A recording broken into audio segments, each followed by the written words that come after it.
네, 안녕하세요. 슬기로운 사사생활 제 세 번째 시간인데요. 오늘은 흔한 취향으로 여러분들을 만나게 되었습니다. 오늘 보시면 세 분이 나와 계세요. 근데 못 보던 얼굴이 한 분 계시고요. 제가 처음에 소개를 해드릴 때 네 분의 사사와 함께 하겠다고 말씀을 드렸었습니다. 그런데 내부적으로 저희 도서관에서 참여해 주시는 사사분들이 좀 많이 늘어나셨어요. 부끄러워해서 너무 참여들을 잘 안 해주실 것 같았는데 생각보다 호응이 좋으셔서 새로운 얼굴들을 맞이하게 되었습니다. 그래서 오늘은 세 분의 사사와 함께하고 다음 시간에는 또 다른 세 분의 사사와 함께하는 그런 방식으로 진행이 되게 되었습니다. 뉴페이스를 소개를 해드릴게요. 안녕하세요. 저는 이제 멀티미디어실에서 멀티미디어실 운영 담당하고 그리고 견학을 담당하고 있는 사서 최지원이라고 합니다.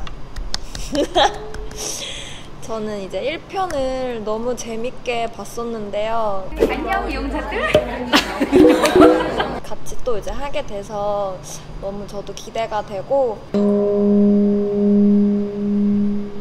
앞으로 좀 더 풍성하고 이렇게 재미난 영상들로 자주 찾아뵙겠습니다. 저희가 추천드릴 세 권의 도서를 가지고 나왔는데요. 첫 번째 책은 송지영 사사님께서 소개를 해주시겠습니다. 제가 오늘 들고 나온 책은 인스타그램에는 절망이 없다라는 책이에요. 인스타그램의 사각형 이미지를 다른 사람의 피드를 통해서 이미지를 보다 보면 그 사람이 어떤 사람인 줄 알 수 있잖아요. 그래서 상당히 요즘에는 인스타그램을 통해서 어떤 가치관을 갖고 있는지도 알 수 있는 그런 중요한 수단이 된 것 같아요. 이 책의 그 내용을 보다 보면 밀레니얼 세대라는 그 키워드가 나오거든요. 근데 밀레니얼 세대는 1980년대 초반부터 2000년대 초반생까지를 일컫는 말이라고 합니다. 그래서 이 세대들이 인스타그램에 어떠한 가치를 부여하고 또 어떻게 생각하는지 그런 거를 이 책에서 말하고 있습니다. 저자분이 정지훈님이신데 이 밀레니얼 세대에 포함되는 분이라고 하세요. 그리고 문화평론가로도 활동을 하셨고, 그래서 이전에는 인문학 관련 책을 많이 출간하셨는데 거기서는 좀 객관적이고 분석적으로 책을 쓰셨다면 이 책에서는 본인이 이 세대에 포함되잖아요. 그래서 조금 더 본인의 감정이라든가 느낌을 좀 녹아들게 해가지고 밀도 있게 좀 책을 풀어내었다고 합니다. 근데 기성세대가 뭐 어떤 학교를 졸업해서 직업을 얻고 그 다음에 뭐 누군가를 만나서 결혼을 해서 아이를 갖고 또 그 다음에 뭐 열심히 노력해서 집 한 채를 사고 이런 어떤 수직적인 관점에서 인생을 바라봤다면 지금 이 밀레니얼 세대들은 내 눈앞에 여러 가지 이제 문이 놓여져 있는데 어떤 공간적인 이미지에서 이 문을 열고 들어가는 인생을 좀 공간적인 관점에서 바라본다고 해요. 그래서 결국은 내 주변에 있는 어떤 산재에 있는 이미지와 닿길 원하고 전시 욕망을 통해서 나를 어떤 이미지로 보여줬으면 좋겠다. 내가 좀 이런 거를 말하고 있는 것 같습니다. 하지만 우리가 좀 있어 보이는 명품 가방, 또 되게 막 파도가 철썩철썩 치는 이국적인 휴양지, 그 다음에 오전 10시에서 11시쯤 즐기는 우리가 브런치, 이런 게 사실 매일 그런 게 이루어질 수는 없잖아요. 아주 그쵸. 10시 땡땡이죠. 네. 땡땡인가요? 그래서 우리가 그런 것과 닿지 않았을 때 그 박탈감이 상당히 깊게 올 수 있어요. 그래서 그런 거에 대한 소외감이나 또 괴로움이 올 수도 있고, 그래서 우리가 내적으로도 어떠한 가치를 갖고 우리 삶이 어떤 꼭 이미지랑 닿아야 하는 건 아니니까 그런 거에 흔들리지 않도록 내적으로 무언가 묵직한 것을 찾는 그런 계기가 되는 책이었으면 좋겠고요. 우리가 참 이런 부분에 간과했다. 그리고 이러한 삶의 방식이 우리 삶의 어떤 부분을 앗아갔다. 이런 생각이 드는 부분도 있을 거예요. 그래서 그런 부분을 한번 생각해 주셨으면 좋겠습니다. 저도 생각해 보니까 사실 막연한 꿈을 위해서 내가 막 따라가는 것보다는 당장 내가 무언가 사고 싶은 거나 겪고 싶은 거 이런 거에 시간이나 돈을 투자해서 무언가를 얻는다는 거, 그 이미지와 가까워진다는 건 나쁜 것 같진 않아요. 근데 내가 거기서 오는 그 마음의 힘듦이나 박탈감이 있다면 그 부분을 조절해야 하기 때문에 내가 묵직하게 찾을 수 있는 가치를 한 번쯤 생각해 보셨으면 좋겠고요. 아마 읽다 보시면 어떤 느낌표가 생기는 책은 아니에요. 근데 머리랑 가슴에 퀘스천 마크 하나가 생길 수 있는 그런 책이기 때문에 꼭 같이 한번 읽어보시고 생각해 보셨으면 좋겠습니다. 네, 궁금한 게 이제 있는데요. 네. 여기서 이제 밀레니얼 세대가 주로 나왔는데 이 밀레니얼 세대는 구분이 어떻게 넓게 진행된 거예요? 이게 원래 세대론적인 관점에서 보면 사실 10대, 20대, 30대 이렇게 거의 10년씩 끊겨요. 근데 이 밀레니얼 세대는 거의 80년대, 90년대, 2000년대 초반생까지 그 바운더리가 되게 넓거든요. 저는 아닌데. 저를 보지 마세요. 네. 함께라고 생각했는데 아니었군요. 놀렸네. 그러면 우리 둘인데. 이 넓은 이유가 온라인을 우리가 사용하게 되면서 그 온라인에서 나온 어떤 문화적인 측면, 혜택 그런 부분을 사실 함께 그 자리에서 온라인상에서 공유하게 된 세대, 적극적으로 이제 활용하게 된 세대가 그때부터라고 해요. 그래서 이름도 이제 밀레니얼 세대이고 그래서 좀 다른 세대보다는 좀 범위를 넓게 이 책에서 규정하고 있습니다. 그러면 지금 인스타그램에는 절망이 없다 이 책은 저도 봤는데 중간에 젠더를 다루고 있는 부분도 있고 이제 환각세대라고 또 표현을 했잖아요. 네. 그럼 이 밀레니얼 세대가 이렇게 추구하는 가치들을 빗대서 표현을 한 건가요? 상향 평준화된 이미지를 쫓는다고 나와 있어요. 그래서 아마 우리가 사실 오늘 막 오피스텔에서 컵밥을 먹을 수도 있고 주임님 야근하실 수도 있잖아요. 갇혀가지고. 그런데 좀 높은 상향 평준화된 이미지를 쫓아서 약간 환각이 돼 있는 거예요. 네, 그래서 환각의 세대라고 이제 말을 하는 갈증 거예요. 같은 거네요. 네, 맞아요. 갈증 같은 거예요. 꾸준하게 지속적으로 가는 것도 중요하지만 당장 이 세대들은 무언가 아주 작은 부분이라도 마음이 풀려야 되는 거예요. 그게 여행일 수도 있고 아니면 진짜 회사에서 먹는 뭐 아이스크림일 수도 있고 그러니까 그런 거를 보여주는 전시 욕망을 통해서 보여주는 게 조금 마음이 풀리는 그렇지만 뭐 막연한 꿈을 쫓아 계속 가겠죠. 그래서 저는 상당히 이해가 되면서도 또 긍정적인 부분도 있다고 생각을 했어요. 저도 40이 넘었는데도 그렇게 풀려야지 직성이 좀 풀리는 것 같아요. 여행도 막 떠나버릇하고 막 이러니까 여행을 안 가는 시간이 요즘처럼 이렇게 길어지면 굉장히 답답하고 맞아요. 그런 게 있거든요. 너무 잘 들었습니다. 제가 오늘 소개해드릴 책은요, 화이트호스라는 강하길 작가의 책이에요. 간단하게 이제 소개를 해드리면 순서가 이렇게 7가지의 이야기로 구성이 되었습니다. 음복, 가원, 손, 서우, 오물자의 출연, 화이트호스, 카밀라 이렇게 7작품인데요. 근데 여러분들도 이 책을 읽어보면 아시겠지만 일반 소설 같지 않고 스릴러물을 보는 것 같은 공포감을 느끼실 수가 있거든요. 서문 같은 데도 보시면 스스로도 고딕 스릴러 이런 표현을 쓰실 거예요. 배경 분위기를 따라가다 보면 뭐 심리적인 공포감을 약간 느낄 수가 있고요.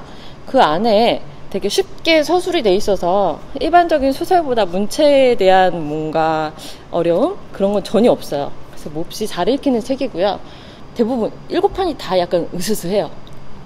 실제로 뭐가 나와서는 아니지만 음복 같은 거를 예를 들어 드리면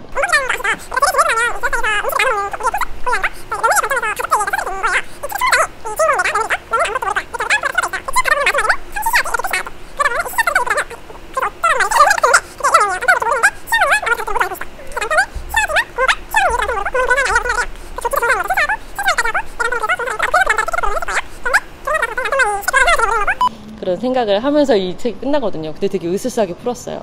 여성의 심리를 너무나 잘 대변하고 있어서 우리가 읽으면서 좀 더 이해하기가 쉬웠던 것 같아요.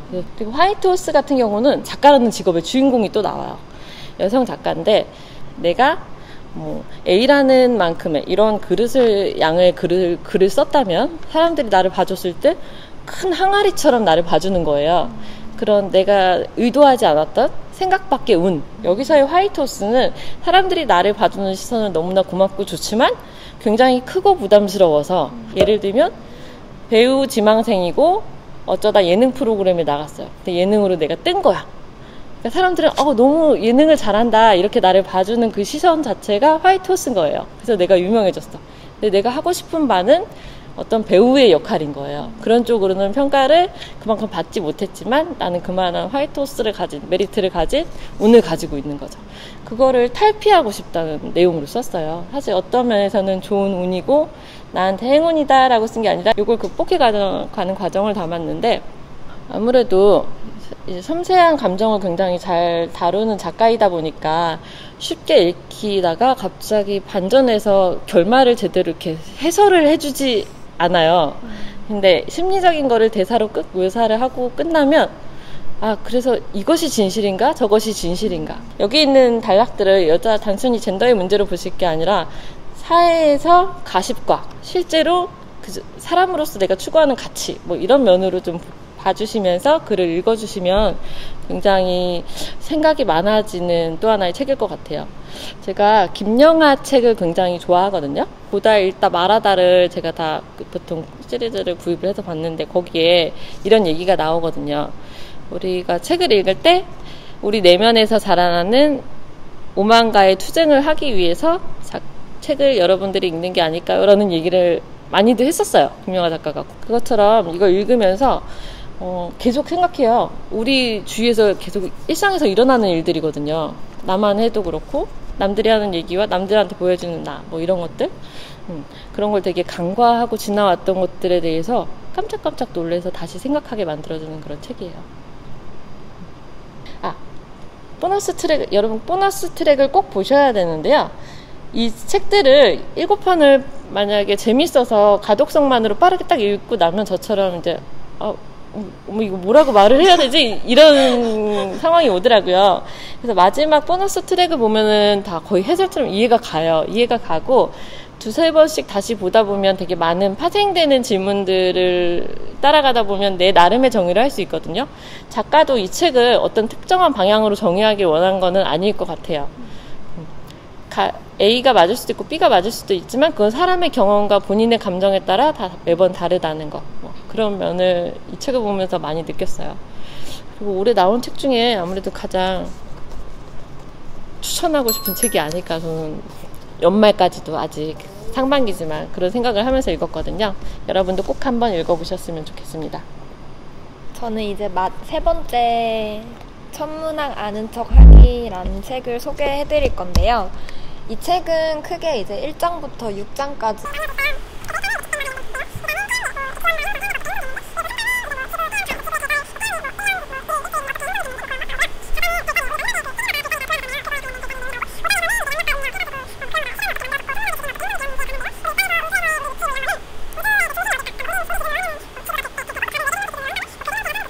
그래서 그냥 전체적으로 되게 그냥 가볍게 읽기 좋은 좀 그런 책이에요. 제목 말 그대로 아는 척 하기여서 겉지식 같은 내용이 좀 담겨져 있는 책입니다.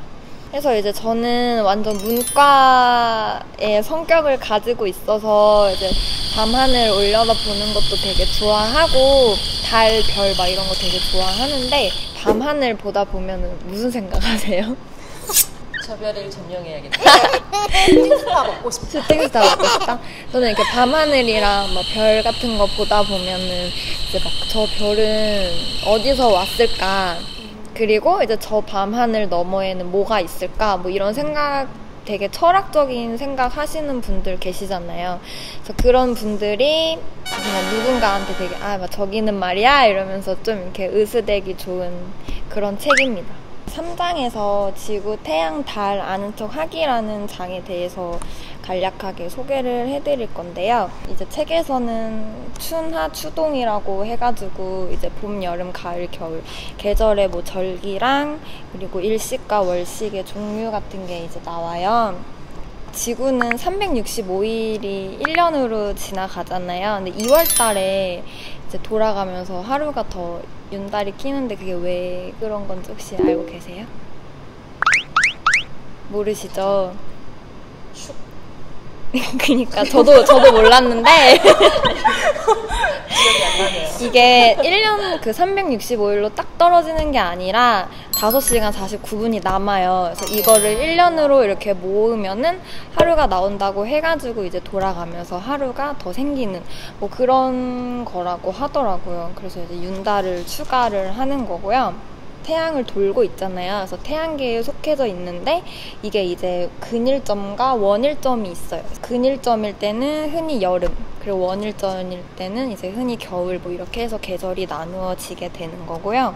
그래서 이제 이 책은 안에 이제 사파가 있고요. 이 작가가 이제 찾아보니까 이 책을 좀 처음 쓰신 것 같아요. 그래서 여기는 되게 학자의 이론, 과학 이론 같은 게 나오는데 이게 좀 아는 척 하기긴 하지만 어쨌든 과학책이어서 쉽게 이제 저도 쉽게 접근을 했지만 내용이 다소 쉽지는 않은 그런 과학책이랍니다. 근데 이제 다만 한 챕터가 생각보다 길지가 않아요.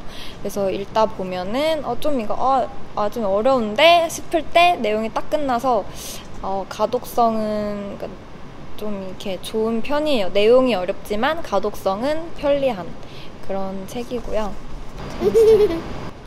챕터에 나눠서 보면은 그래도 나름 별자리를 괜찮을 것 좋아하는 같은데. 분들이 보기에 좋을 것 같아요. 사실 맞아요. 별자리 보려고 지방 쪽으로 여행하는 분들 되게 많거든요. 저만 해도 별이 알지도 못하는데 별이 눈 위에 쏟아지는 걸 보기 위해 불 하나 없는 강원도 산간지방으로 여행을 가곤 하잖아요.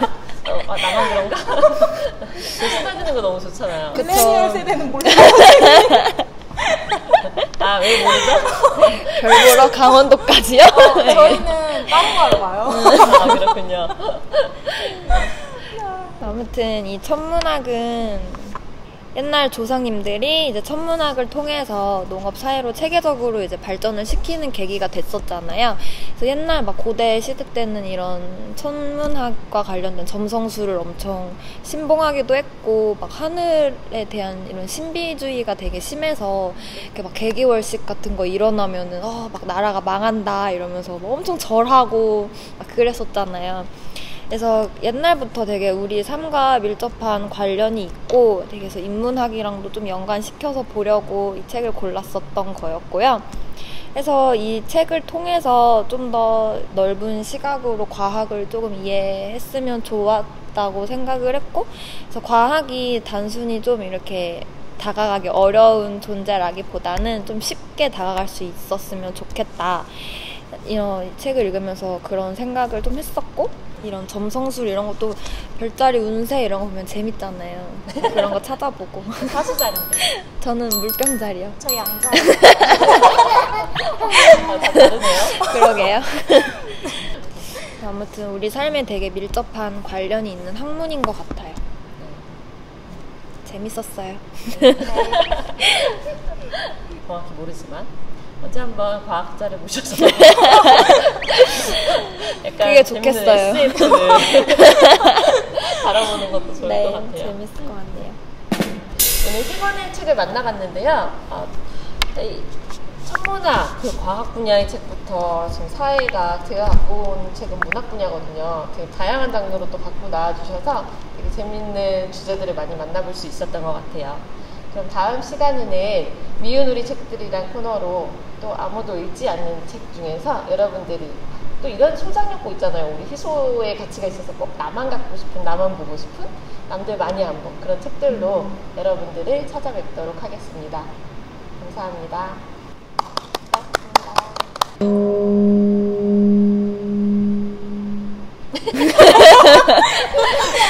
혼이 나갔어. 맞아요. 괜찮았어요. 시작하고 한 번 하고 끊기고 나서부터는 완전 긴장했어. 지금 긴장스러워요. 우리끼리 한다고. 저도 아까 엄청 끊었잖아요.